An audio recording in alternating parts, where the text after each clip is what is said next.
राजा की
बड़ा होता था, राज्य का मुखिया मालिक उसी को बनाया जाता था। लेकिन धृतराष्ट्र बड़े जरूर है, नेत्रों से विहीन है, अंधे।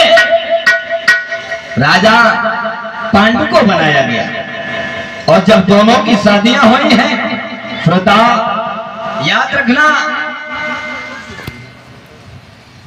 दोनों की जब शादियां हुई हैं तो देखिए, जिस समय धृतराष्ट्र का विवाह हुआ है, महाराज गांधार नरेश की लड़की गांधारी के साथ में जिनका विवाह संपन्न हुआ है, और पांडु का विवाह, पहला विवाह जिनका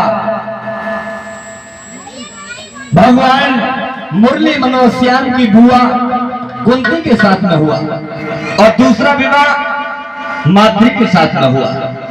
श्रोता, अब धीरे धीरे जब पत्नियां आंगन में आ गई हैं, अब कुंती के मन में और गांधारी के मन में एक दिन ये विचार आया। गांधारी ने मन में ये विचार किया कि हमारे पति उम्र में बड़े हैं, लेकिन जन्म से अंधे हैं, इसलिए उन्हें राजा नहीं बनने का मौका मिला। लेकिन हे परमात्मा, हे प्रभु, कुंती से पहले अगर मेरी कोख से लड़का पहले पैदा हो गया तो राज्य का मुखिया मालिक मेरा लड़का बन जाएगा।